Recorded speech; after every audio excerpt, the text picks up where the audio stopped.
কিচেনে সবাইকে স্বাগতম জানিয়ে আজকে আমার রেসিপি শুরু করছি। আজকে রেসিপি হলো বাসন্তী পোলাও তৈরি করে আপনাদেরকে দেখাবো। তো চলুন রেসিপিটা শুরু করি। আমি গোবিন্দভোগ চালটা নিয়ে নেব বাসন্তী পোলাওয়ের জন্য। এখানে আমি 2 কাপ চাল নিয়ে নেব। এখানে আমি মোট 2 কাপ চাল নিয়ে নিলাম। এবার আমি চালটা ধুয়ে নেব ভালো করে। চালটা আমি ধুয়ে ভালো করে পরিষ্কার করে নিয়েছি। এবার আমি এখানে একটা বাসন নিয়ে নিয়েছি। বাসনের মধ্যে চালটা আমি জলটা ঝরাতে দিয়ে দেব। জলটা ঝরিয়ে নিতে হবে, শুকনো শুকনো করে নিতে হবে। বাসনের মধ্যে আমি দিয়ে দিচ্ছি। সবগুলো চাল আমি বাসনের মধ্যে নিয়ে নিলাম। এবার আমি চালটা শুকোতে দেব প্রায় আধ ঘন্টার মতো। আধ ঘন্টা পর আমি ফেরত আসছি। চাল থেকে আমি জলটা ছড়িয়ে নিয়েছি। দেখুন ঝরেও গেছে, কত সুন্দর হয়ে গেছে। জলটা একদম ঝরে গেছে, শুকনো হয়ে গেছে। এবার আমি এখানে কিছু মশলা নিয়ে নেব। এখানে আমি দিয়ে দেব হলুদের গুঁড়ো, নুন দিয়ে দিলাম, চিনি দিয়ে দিলাম। চিনিটা স্বাদ অনুযায়ী দিয়ে নেবেন আপনারা। আর আমি এখানে দিয়ে দেব ঘি। এখানে আমি 2 চামচ ঘি দিলাম।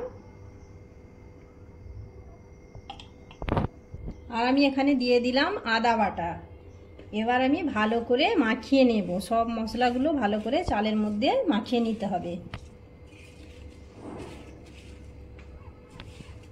ভালো করে মাখিয়ে নিয়ে আবারও আমি 10 মিনিটের জন্য রেখে দেব রেস্টে। চালের মধ্যে ভালো করে মশলা মাখানো হয়ে গেছে। এবার আমি 10 মিনিটের জন্য ঢাকনা দিয়ে রেখে দেব।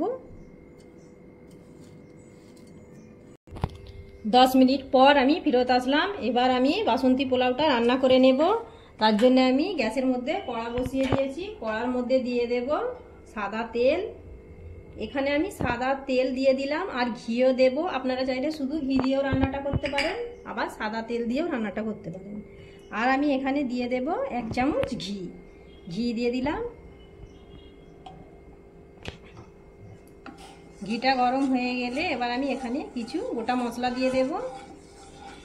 ঘিটা গরম হয়ে গেছে। এবার আমি এখানে কিছু মশলা দিয়ে দেব। এখানে আমি দিয়ে দিলাম তেজপাতা, দারচিনি আর এলাচ। সামান্য আমি একটু হালকা হালকা করে ভেজে নেব। হালকা করে ভেজে নিয়েছি। এবার আমি এখানে দিয়ে দেব কাজু। কাজু দিয়ে দিলাম কিছু। কাজুটাও হালকা করে ভেজে নিতে হবে।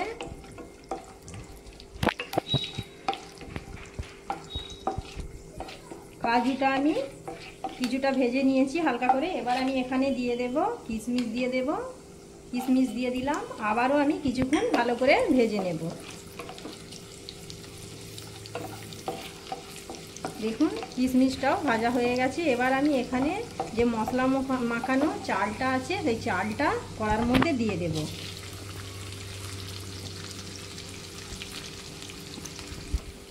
সবগুলো চাল আমি কড়ার মধ্যে দিয়ে দিলাম। এবার আমি এখানে কিছুক্ষণ নাড়াচাড়া করে নেব। প্রায় 2-3 মিনিটের মতো নাড়াচাড়া করে নিতে হবে। একটু চালটা ভাজা ভাজা হয়ে যায়, যাতে একটু ভেজে নিতে হবে ভালো করে।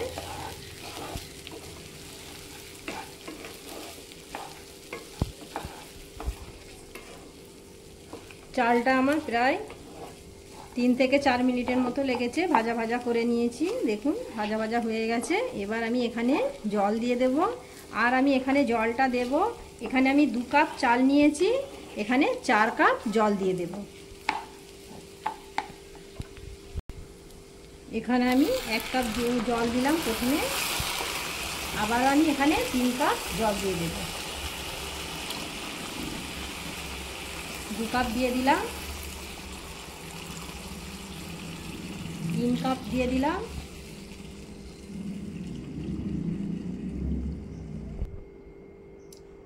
4 কাপ জল দিয়ে দিলাম। এবার আমি একটু নাড়াচাড়া করে দিয়ে ঢাকনা দিয়ে দেব প্রায় 5 মিনিটের জন্য। নাড়াচাড়া দিয়ে দিলাম। এবার আমি 5 মিনিটের জন্য ঢাকনা দিয়ে দেব।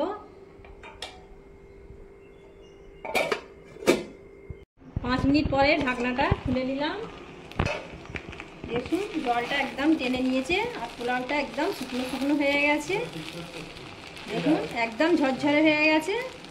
আবারও কিছুক্ষণ ঢাকনা দিয়ে রেখে দেব, দিলেই রেডি হয়ে যাবে বাসন্তী পোলাও। দেখুন আরও হালকা হালকা একটু রস আছে। দেখুন আবার আমি ঢাকনা দিয়ে রেখে দেব। ঢাকনা দিয়ে দিলাম, আবারও আমি কিছুক্ষণের জন্য ঢাকনা দিয়ে রেখেছিলাম, ঢাকনাটা খুলে নিলাম। দেখুন একদম বাসন্তী পোলাওটা রেডি হয়ে গেছে, কত সুন্দর ঝরঝরে হয়েছে। দেখুন দেখে আপনারা বুঝতে পাচ্ছেন। এবার আমি পরিবেশন করে আপনাদেরকে দেখাচ্ছি ঠিক কেমন হয়েছে। দেখুন বন্ধুরা, বাসন্তী পোলাওয়ের রেসিপিটা একদম রেডি হয়ে গেছে, আমি পরিবেশন করে দিয়েছি। দেখুন দেখতে কতটা সুন্দর লাগছে, খেতেও অসাধারণ হয়। আপনারা বাড়িতে তৈরি করে দেখতে পারেন, খুবই ভালো লাগবে। আশা করছি আজকে রান্নাটা ভালো লেগেছে। ভালো লাগলে লাইক করে দেবেন, শেয়ার করে দেবেন, কমেন্ট করে দেবেন, আমার চ্যানেলটিকে সাবস্ক্রাইব করে দেবেন। ভালো থাকুন, সুস্থ থাকুন, আবার দেখা হবে পরবর্তী ভিডিও নিয়ে।